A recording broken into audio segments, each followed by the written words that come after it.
Hey, it's Framework. Welcome back to Framework. I'm John, and Al's here as well. I'm Al. Yeah, that's me. And what do we like to talk about all the time on this program, Al? Well, it's been a while. It's time for us to do a Marvel check-in. So Marvel check-in! Yeah. I'm still behind a bit. I have not seen the Eternals, but I did recently see Shang Chi when it was put up on Disney Plus. I think you saw it back when it was in theaters originally, right? I did see it in theaters, yes. How did it stack up for you? It's all right. It's pretty okay. I also have not seen Eternals, for the record. I'm sure it's fine. Actually, I'm kind of curious. Everyone seems mad about it, but I'll see it later. Yeah, I am curious about that. Yeah. I will get around to that one. One day. I agree But that Shang-Chi- Shang-Chi was fine. Yeah, If fine. there's like 30 of these things now, it's probably like number 2021 for me, somewhere around there. Yeah. There are definitely others that have bigger problems that kind of fundamentally don't work. This basically does. It's just, other than being the Asian Marvel movie, I feel like it's not bringing a lot new to the table. And being the Asian movie, in this stage of Marvel, places it in direct, I guess, contrast and comparison with Black Panther being like the Black Marvel movie, and this can't really hold a torch to a candle to the world building that Black Panther brought to the table. It takes a swing at it. And it's to not great effect. It's weird because if you put to me like what's wrong with Shang-Chi, I don't really have an answer for that. I think it all kind of works, and on paper, it all makes sense. There's the characters have arcs. They're doing things I appreciate. There's not too much. I like the villain. I think it's a pretty above average villain for a Marvel movie. Goodish, yeah. Mm-hmm. But I think part of it is that when they get to their Shangri-La village or whatever, it just that village needs to be a bit bigger. Maybe you just need like 100 people there instead of like 20. Yeah. To give that big final pixelated fests of explosions and colors, give that a little more scope. I wonder if they were intentionally trying to not just do Wakanda again. Chinese Wakanda. I guess here's the thing that we're getting by this time, our second go at the Mandarin. Like the Marvel Universe is so established that this is sort of breaking new ground for it, as far as the ethnicity stuff goes, and bringing in some Chinese folklore to mix in with the sci-fi and the Asgardian, Viking folklore that we have versions of. But said we're doing the Mandarin for kind of the third time. And part of that means that we now have the 10 Rings is set up as this, like the third secret criminal society that is actually controlling all of human history through clandestine assassination. Is it only the third? Between Black Widow and Hydra and Winter Soldier, it's definitely at least in there. And the hand, yeah. So which is also ninjas. It's amazing how anybody has any sort of political career in the Marvel universe that lasts more than like 2 years before you're just eat a sniper's bullet. Yeah. And then this is not the first secret nation. No, that it is not. We have to access, where that has its own history of superpowers and so forth. So it's new. It's like I don't want to be just totally dismissive of the groundbreaking, representation elements, but at the same time, it feels like a new coat of paint on stuff we've seen before. And the fights. I mean, you couldn't even. I can point at the fights and say, those are pretty good. I mean, for the most part, I was thinking, yes, a lot of it's familiar, and I think this might be the first movie where you could really say, okay, everything that is wrong with this movie, or everything that weakens this movie in any way, is purely just because it's part of the Marvel machine. Like all the aspects of it that make it generic, that bring it down at all and make it less its own, have less of its own identity, is just that it's part of this behemoth that now runs Hollywood, and we've seen 30 of them or whatever, and and now all of a sudden we're watching it every week at home in the new version as well. I think that's a big change now. I think having the TV shows so that it's kind of constant in a sense does Yeah, make it, you're probably right about that. it when it was twice a year, hey, that was fun to get excited about. 3 times, okay, why not? But now when we're about to talk about, I think, the 5th Marvel show that has been released in 2021, as well, is plus Black Widow and Eternals, and to some Yeah. extent they're burning through back catalog, but the production slate indicates this is not going to change. Like, this is how it is from now on, and it's just going to be just more and more and more for this stuff. We're gonna burn it down, bury it. Well, and because of that, we're now getting to a point where it's been a while for me, probably since Spider-Man Far From Home was the last one where I was like, that one works. That one is a complete success in my books. Mm-hmm. And I know that's like not most people's favorite Marvel movie. I think it's not mine, but I think it's a successful Marvel Spider-Man movie.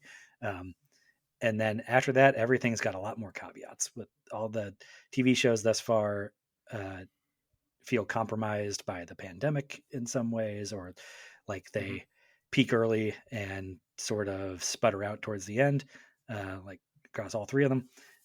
Black Widow, we did a whole episode on, but that, it felt like that was somehow a movie that was 6 or 7 years too late and also undercooked and just rehashing plot elements from earlier films.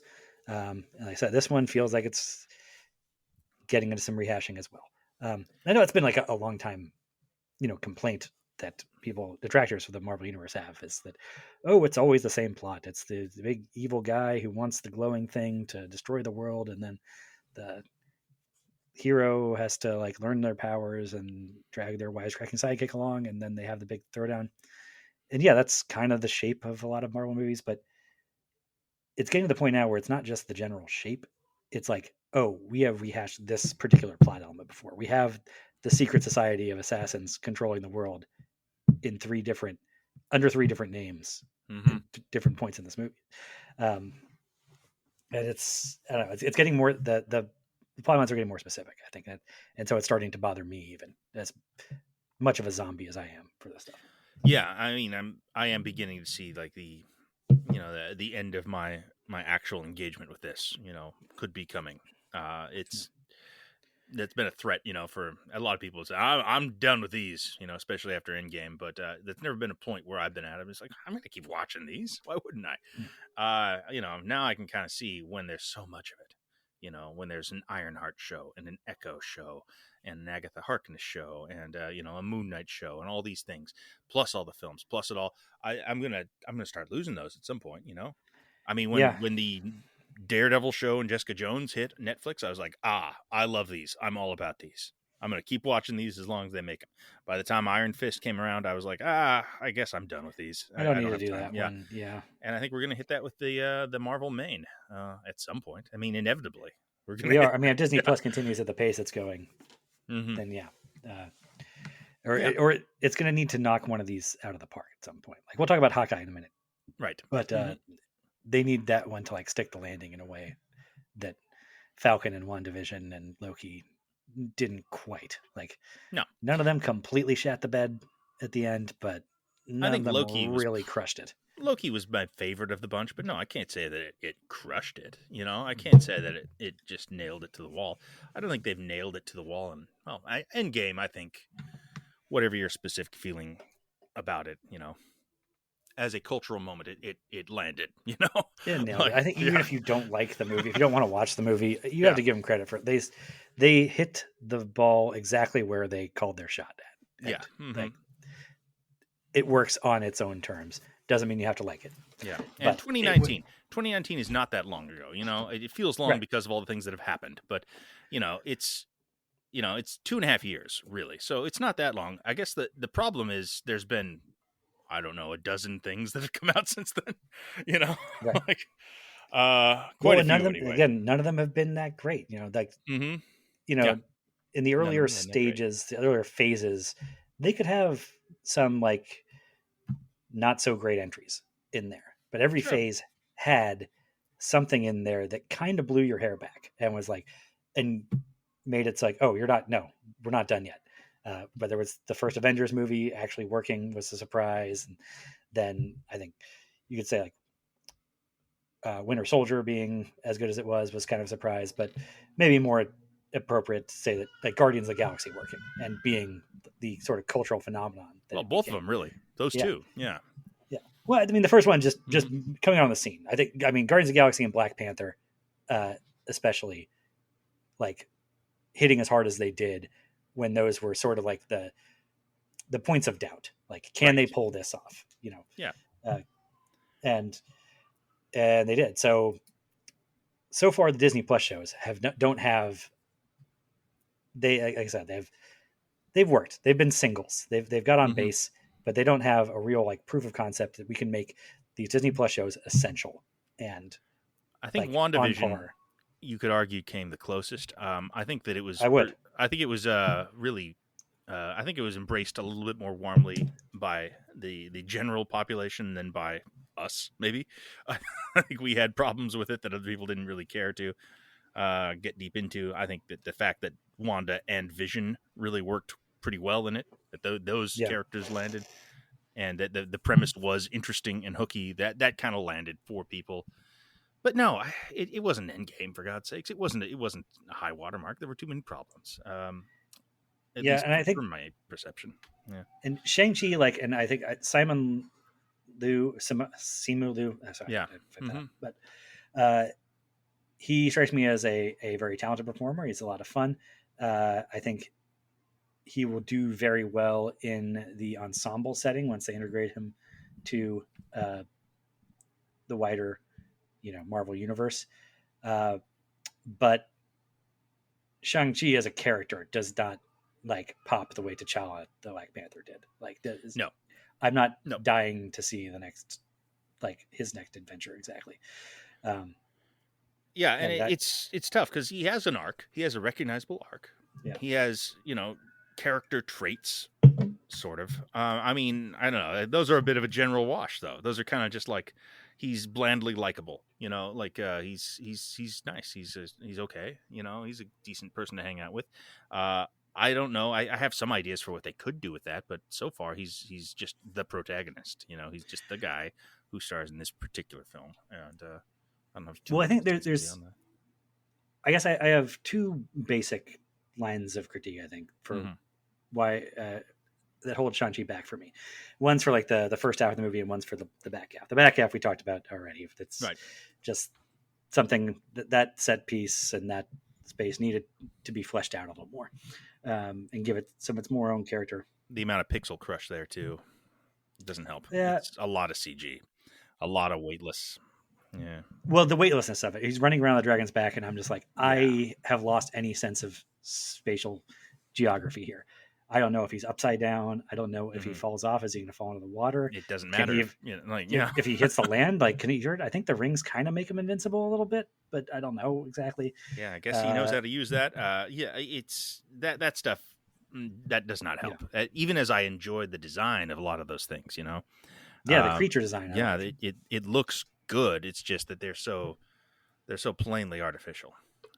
I don't, and they've kind of just committed to this course of action, and that's a problem in some Marvel movies that I really love. Guardians of the Galaxy 2 is a pretty egregious offender in that regard. I still really think that movie works, but Well, this is my drum that I beat is that even when like the pixel crush gets heavy and the stakes are kind of arbitrary because they're all based around world-ending MacGuffins and so forth, like. Where Marvel still manages to succeed when it's succeeding is that the action sequences are packed with character, even when the stakes are not quite there. And there wasn't. I mean, the 10 rings themselves are kind of cool looking. They're fine. They're all right. There's a little something there. I think that they may find some cooler stuff to do with them in the future movies, but I didn't get a sense of why. Like when he finally is like killing the dragon, like why this attack. This one works and the others didn't, they set up like as a video game boss, that they hit him in like the glowing spot on his head. So now he opened up his I don't know. It's his chest for the special attack.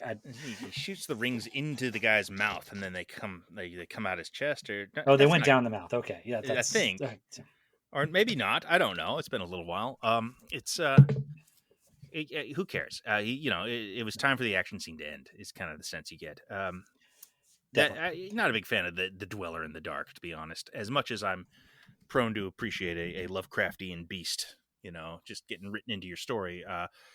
I don't know. Felt really, really vanilla in that regard, and I was already engaged with the actual villain of the film, and I kind of would have been more engaged if he remained the actual villain a little bit longer, maybe. I don't know. I think that the beast there, I think, is fine for my purposes. Like it's good. It's good enough. It's my issues, I think, are more on the village side of it, that we need those people fleshed out a little more. We just need a bigger backdrop there to be fighting over. I don't know. It felt like a little stretch of backlot. Like we can't pull back the camera very far here because we can only fit these same 3 huts in the frame. A lot of digital matte paintings. A lot of a lot of guys just running around stabbing at what is clearly thin air. My contention is it needs to be more guys. Sure. The thin air point, I take your point on that. But I don't know. Just like we need to spend some more time with these people. Like Wakanda, does feel populated by like an entire, there's a whole city there, a whole nation, and a pretty deep bench of supporting characters that we got to know in the first act of Black Panther. Yeah, but what is the weakest part of Black Panther? I know. Oh, it's the end. But honestly, the battle stuff outside where the supporting characters are going at it kind of works for me there. It's more the just guys, invulnerable people who can't hurt each other, punching each other for 15 minutes, like to no effect. Yeah, I mean, well, you got that here too. Yeah, but what I was getting at way earlier was that the first half, my disconnect is that with the Shang-Chi character specifically, is that I think Simu Liu is actually really good at pulling off the sort of everyman vibe and demeanor, despite being a sort of like world-class martial artist, or at least gymnast, stuntman type martial artist. I don't care if he can actually fight. He looks good doing the kung fu stuff. And he's obviously, got the Marvel body and is a very, handsome movie star guy. Photogenic, charismatic, all those things. Yes. Yeah. But when he's hanging out with Awkwafina, he's able to pull off sort of like down to earth, just fun to hang out with bro. And that's cool. And then you're going to have him like learn about his secret destiny to be the greatest martial artist ever. I think that's good that, you get that a little bit of that, I don't know, it could be like the Golden Child vibe where this guy who's a little like street smart, bringing that into the high fantasy nonsense. But it's not really just like that he wakes up to this destiny. It turns out he's actually known about this the whole time. Yeah. And he's like plugged in and has like layers of secrets that he's keeping from us in the audience. So now I'm like alienated from his perspective. And it turns out like he's the one giving like the exposition downloads to Awkwafina, who is now our, I guess, identification character. And this is not, I think this is sort of basic stuff that Marvel doesn't usually fuck up. Just like letting you, identify with the main character as your figure. And them having this whole secret past, it's not even like amnesia that he has to make up from. He actually knew it the whole time, and he was just pretending to be a regular dude. I think there's a way to have done this. I think that there's something relatable in the rejection of the call. There's something about that I think could make for an interesting character. It could be a flaw. It could be a thing that is, that is less than perfect about him, which, I think time has shown that is frequently a really good way to engage with these guys, these characters, show us their foibles, show us their weaknesses, and then I don't think Shang-Chi has any weaknesses per se, any character flaws. No, not really. He's just a likable dude, who's really quite competent. Well, they try to introduce that he killed the guy, right? That's the complication. Did he kill the guy? To his moral character. I mean, he kills a number of guys during the film. Like, well, didn't they? He definitely kicks a lot of ninjas off of high wire towers and stuff. I think, if I recall, he did not kill a guy.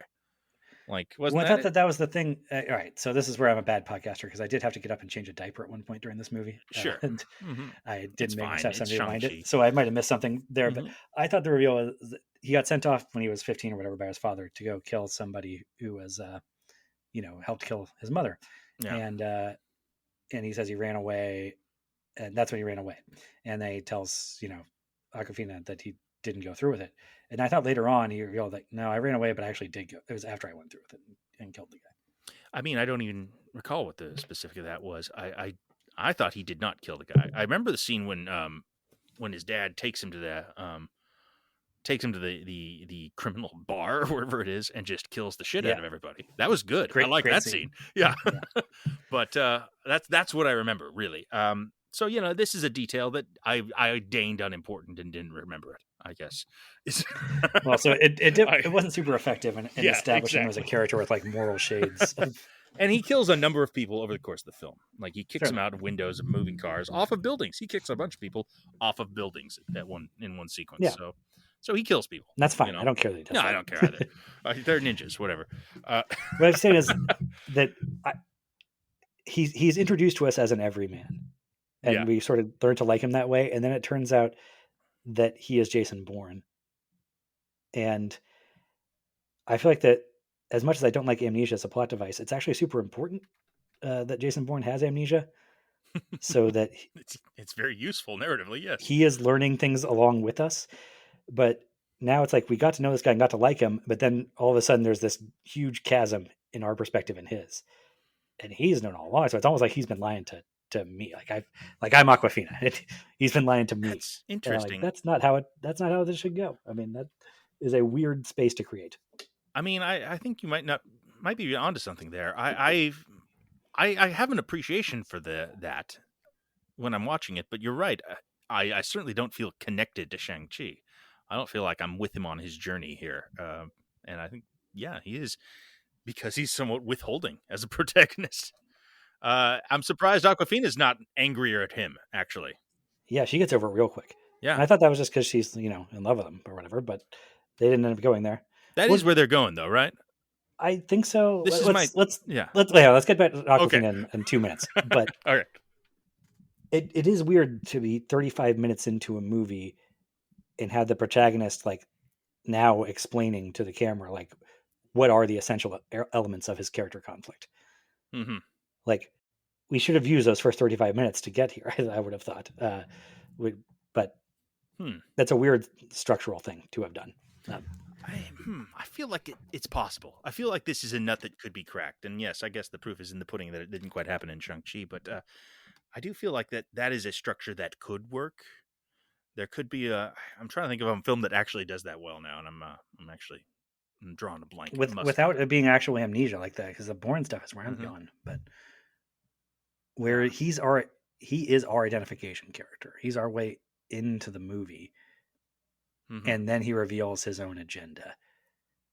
Like, there's probably like some sort of heist movie that maybe John Wick is like maybe a little bit.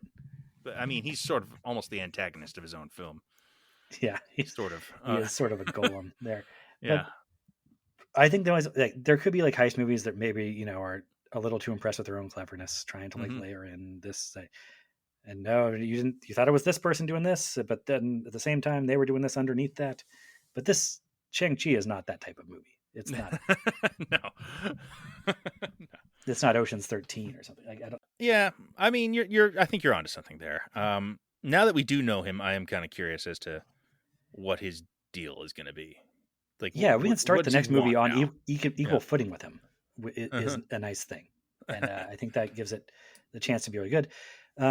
One other thing you mentioned way earlier is that you thought that like sort of the weaknesses of this movie were all directly tied to it being a Marvel product, and I think I kind of see what you're saying there. But at the same time, I feel like the Marvel tie-ins here, I think, are some of the funnest parts of the movie.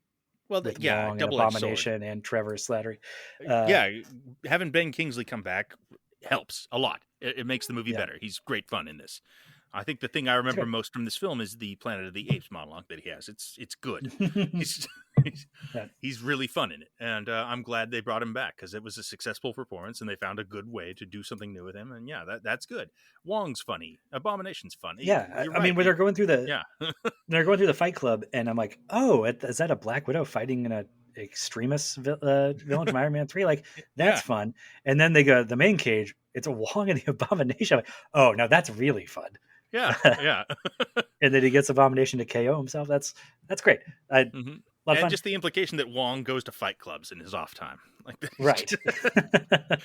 And it could be lifted out entirely of the movie, like that. Yeah. You don't need that stuff. I guess, like with Trevor, that's a little bit more integral to the plot. I mean, a little bit. I'm sure you could like rework it to get him out of there, but I think it's great to have him there.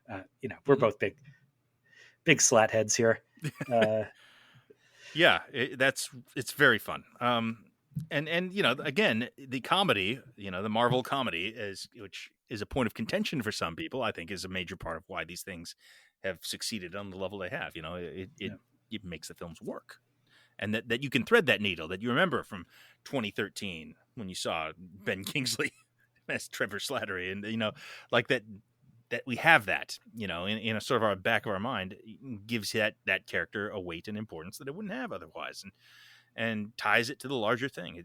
All that stuff is very much in their favor, and I think that the benefits of running the way Marvel has are pretty self-evident at this point, and those will continue to be the case. They should be, and I feel like they're still taken for granted so widely. Probably, yeah. But yeah, anyway. Okay, so let's jump to Awkwafina now. Where are you at on Awkwafina? You know what? I like her. I think she's good. I think she's good in this movie. She might even be the thing. I don't know. The Tony Leung's the best part, but I think that she works in this. I like the way she's being used, and I think what they're going to do with her, I think, is a good idea. If they are in fact going to do that. What do you think they're going to do with her? I think they're going to do some kind of wonderful John Hughes, like Ducky. She's going to be Ducky. I think that's going to make her distinct amongst the Marvel hero girlfriends, is that she's going to be, Oh, okay. So when you say Ducky, I thought that meant that he's going to spurn her for a superpowered girlfriend, basically. Well, I think that is what they're going to tease in the next film, and then he's going to end up with her. Like in some kind of wonderful, the other John Hughes. There's probably going to be a sexy girl introduced in the next SHANG CHI movie, and she'll be a bad guy, and there'll be romantic tension there, and he'll ultimately, end up with Awkwafina. And I think that will work. At least that's how I would run it. If I were Kevin Feige, I think that makes it kind of unique, amongst the Pepper Potts and, Jane Fosters and other things like that, that you got. Yeah, I like them. Yeah. So I saw in some of the reactions, people sort of like talking about how like, oh, they were glad they didn't shoehorn a romantic subplot in there with them. that especially, I was like, I kind of wanted that. I think they're good together. I think they have chemistry as performers, and that is good. You can complain about, oh, it's shoehorning the romantic subplot in there is, I don't know, it's tired, and it makes her into more of a token love interest character than a distinct person on her own. I think that's sort of part of the argument against it. Sure. But for me, I'm like, yeah, the way it read for me instead is more that like, she's not sort of like traditionally glam, like Hollywood beautiful enough for her to have achieved superhero girlfriend status. And so like, I don't know that I felt like we were making, any strides for representation of women in blockbuster filmmaking by not having them get together. Well, might this though end up making a virtue of Shang-Chi being sort of aloof and unreachable to an audience? If Awkwafina is indeed our insert character here, this is our into the story, that she is kind of ultimately the protagonist, not the protagonist, but the how we access the character is through her. That sounds like a good idea. I don't feel like the movie actually like worked that way for me. I mean, that could be a long game, because I feel like that could be over 3 films. But is it? I don't know. Like, that's the thing is like it seemed to like the movie shifted to that 30 minutes in. Yeah, and I'm like, but you already like set me up over here, and Well, it wouldn't solve I don't know. necessarily the individual problems of the first film, Shang-Chi film. But I mean, I think that is how I would approach it. I think that is, a new way of doing it, an interesting way of doing it. And yes, I think that you can have kind of an ugly duckling narrative there that would be effective. John Hughes Maybe, should. yeah. I mean, Yeah. I like the idea. Well, I like the idea of it's Like, sort of like if the Thor movies had panned out where Thor ended up with Darcy.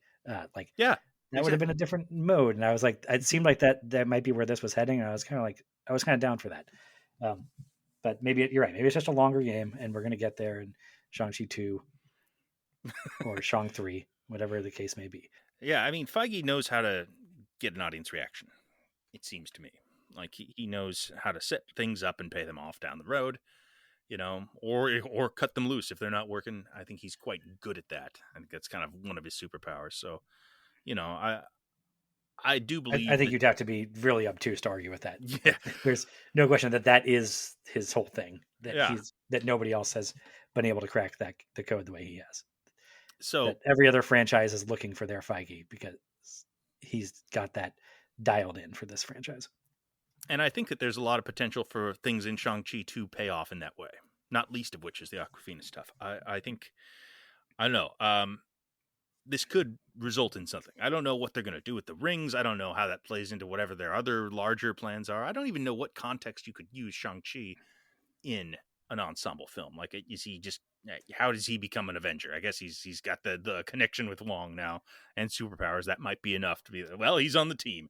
But I feel like I'm interested in how it all plays out. So they succeeded in that regard. I want to see more of these characters and what they're going to do with them.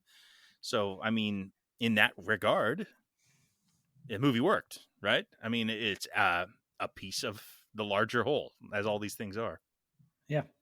Like I said it set up a character that I do want to see more going forward. I don't know that I'm going to revisit this one much. Nah, I mean, but it's becoming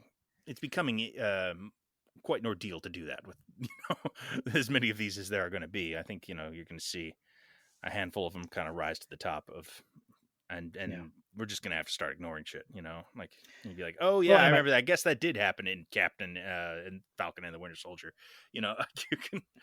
I'm not gonna but revisit that. I have an asset you don't in this regard though, which is an 11-year-old stepson. So actually, maybe I will be revisiting this, and it's just not up to me. Well, there'll be 4 new ones every year, though. If this true. ends up being one of his favorites, maybe. Sure. But what are the odds of that?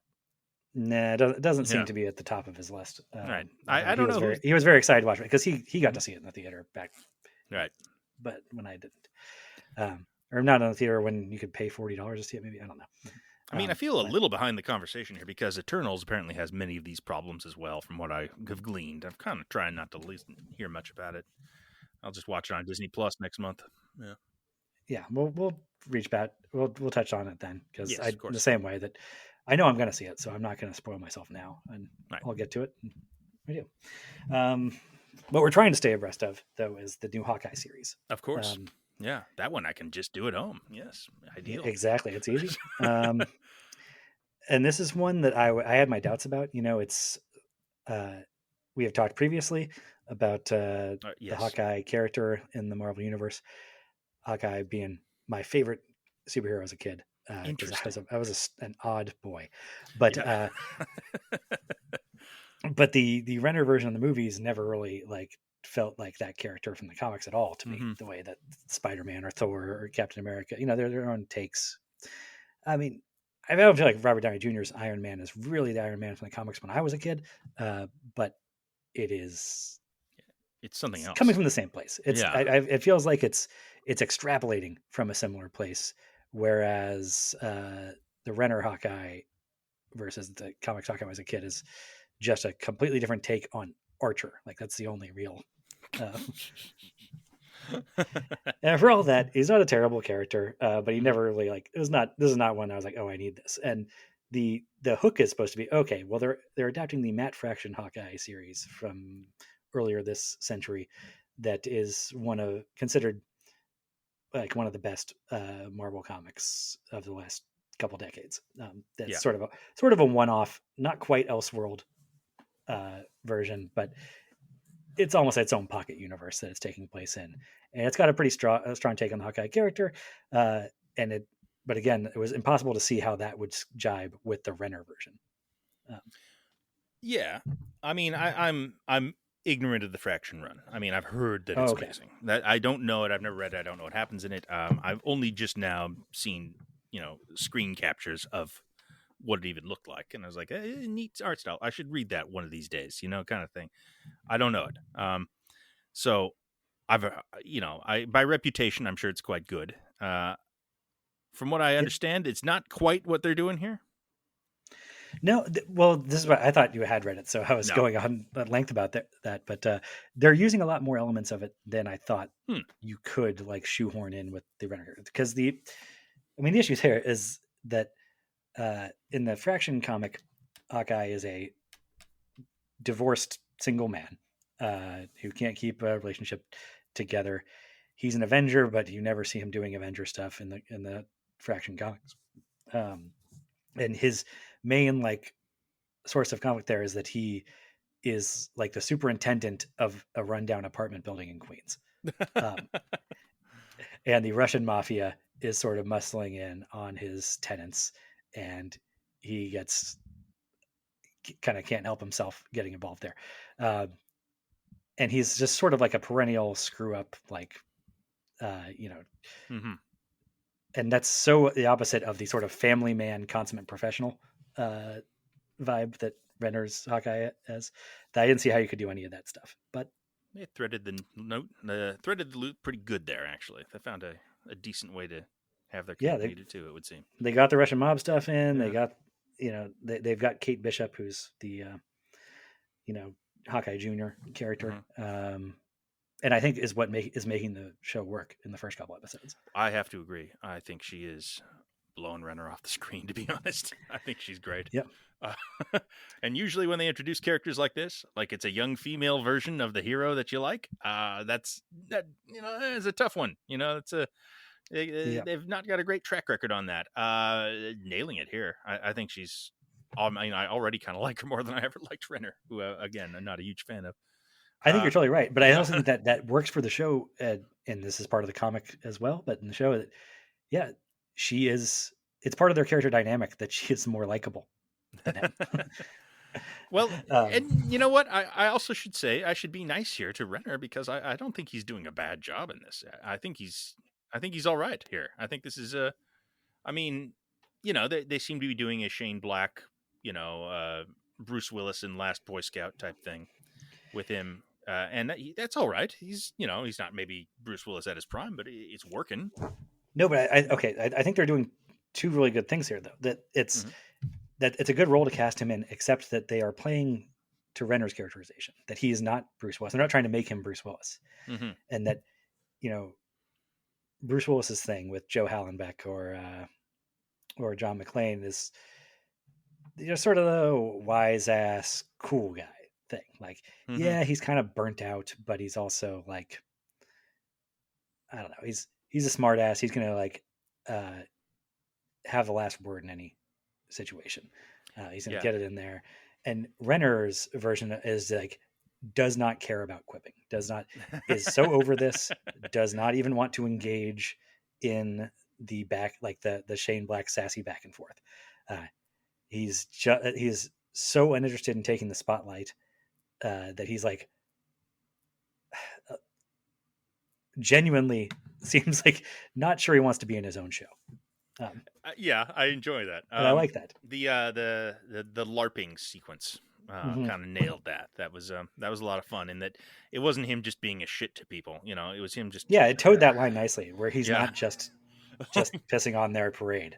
He's just like, how long is this going to take? Like, I'll do it, but can we hurry it up?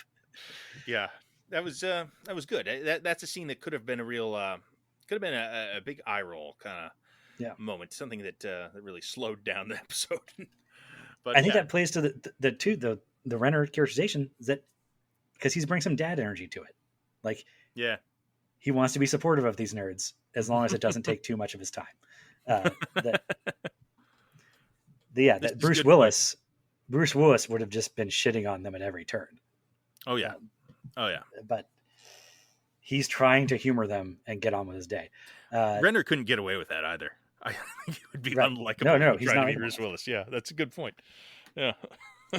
So this raises another thing that I think is why Kate Bishop is working so well, because you're right. When it comes to that passing of the torch thing with a young, especially young female like hero, the tendency is in the Disney field has been to overdo it a bit. Yeah. And in the Marvel, case too, they've been putting some pieces into place for like a young Avengers, next generation type thing, and Yeah. none of those have really like piqued my interest until now. Like I wasn't really. I mean, obviously Monica Rambeau, we went on at length in our WandaVision episodes about what a botch of a character that was, and Wanda's kids, like I don't care about them. No, who could? I guess Shuri could be the next Black Panther, but I don't know that I'm like super excited about that. I think a lot of people have weird feelings about that right now. Yes. And then there's always been the hints that we're going to get the Jane Foster to becoming Thor, and like, oh, that's totally going to happen. That's happened. I mean, it's going to happen, but I don't know that I'd like. Is that going to play Natalie Portman's strengths? I don't know. They'll need some good writing there to figure out that dynamic. There's also the promise of more of these characters coming. You got Miss Marvel, Captain Miss Marvel, I think, one of the Marvels, and you got Ironheart, and you got Echo, and Echo, I guess, is a new thing. But I'm saying that so far the pieces that are in place for the next generation, like none of those, they all seem to me like downgrades from where they're replacing. And this is the first time, like, okay, this is a different version of a character. I mean, very different in every way except for the bow and arrow. But Haley Steinfeld is just a great performer, and she's making her very likable. But they're avoiding this sort of trap that you can go into here, which is we want to establish this young hero quickly and make sure everybody knows that no, she's totally great and she can totally hang with the big boys. And the way you do that is by making the mentor figure that she's replacing into a doofus that has to be saved by the young character over and over again. And they have not like built her up at the expense of the older Hawkeye. No, quite the opposite, actually. Yeah. And that's really, I think it's really important in this context, especially because Hawkeye is already sort of like the joke Avenger. Yeah. Like there's already the memes about how like, what's the bow and arrow even here for? They've hung lampshades on that in going back to Ultron. But if you make him into a doofus that needs a teenage girl to save him, like that's a real problem for the character in a way that it's not even for like Thor or, you can get away with a little bit of that with Iron Man even, but that'd be a real problem for Hawkeye. And then the fact that Renner is not that likable to begin with, like that could go real bad, real wrong if you were nervously trying to build up the Kate Bishop character by having her show him up. Well, yeah, and the other part of that is they're letting her be flawed. They're allowing her to be incorrect or screw up or have character problems. That in every case make her more likable and more relatable. Like these are all good things for the character. And yes, I think it can't be understated how much Haley Steinfeld is doing to sell this. Like, she's incredible. Maybe it's she's residual fantastic. true grit love. I don't know, but I've always thought she was an obvious major talent, and it seems like an obvious person to get for a role like this. This is exactly who you want for a role like this. She can do it. She can carry this, no problem. Yeah, sometimes though the obvious casting is like it's right for a reason. Yeah. I would when you talk about young Avengers, like this is the only person so far who I would say like let's put her in scenes with Tom Holland. Exactly. They'll bounce off each other really well. That'll be cool. And that's great. That's what you need for these things to work long run, new characters that we care about. Yeah. Mm-hmm. So far, so good there.